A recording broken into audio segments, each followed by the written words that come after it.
ಕಾಡಿಗೆ ಬಂದದ್ದು. ಕಾರಣ ಬರುವುದಕ್ಕೆ ಕಾರಣ ಇದೆ. ಏನದು? ತಂದೆ ತಾಯಿ ಇಲ್ಲ, ಊರಿನವರು ಸಾಕಿ ಬೆಳೆಸಿದ್ರು. ಸರಿ. ಹೆಣ್ಣೊಬ್ಬಳು ಪ್ರಾಯಕ್ಕೆ ಬಂದಂತಹ ಸಂದರ್ಭ, ಮದುವೆ ಬಂತಹ ಶುಭ ಕಾರ್ಯ ಆಗಬೇಕು. ನಿಜ. ಹಲವಾರು ವರನನ್ನು ಹುಡುಕಿದೆ, ನನಗೊಪ್ಪುವಂತಹ ವರನೇ ಇಲ್ಲ. ಓಹೋ. ಬಂದಂತಹ ಸಂದರ್ಭ ಕಾಡಲ್ಲಿ ನಿನ್ನ ಅಣ್ಣನಂತಹ ರಾಮಚಂದ್ರ ಸಿಕ್ಕಿದ್ದ. ಸರಿ. ಮದುವೆ ಆಗತಿ ಎಂಬುದಾಗಿ ಕೇಳಿದಾಗ ಏಕಪತ್ನಿ ವ್ರತವಂತೆ ಮದುವೆ ಆಗಿದ್ದಾರಂತೆ. ನಿಜ.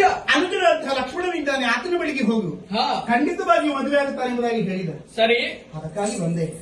ಕೆಲವೊಮ್ಮೆ ಬಿಸಿ ಬಿಸಿ ಬಿಸಿ ಬಿಸಿ ಆಗೋದು, ಕೆಲವೊಮ್ಮೆ ಚಳಿ ಚಳಿ ಚಳಿ ಚಳಿ ಆಗೋದು. ಯಾರಿಗೆ? ನಿನಗೆ? ಹಾ. ಯಾವ ನನ್ನನ್ನು ನೋಡುವಾಗ ಆದದ್ದ? ನಿಮ್ಮನ್ನು ನೋಡುವಾದ್ರೆ. ಓಹೋ. ಈಗ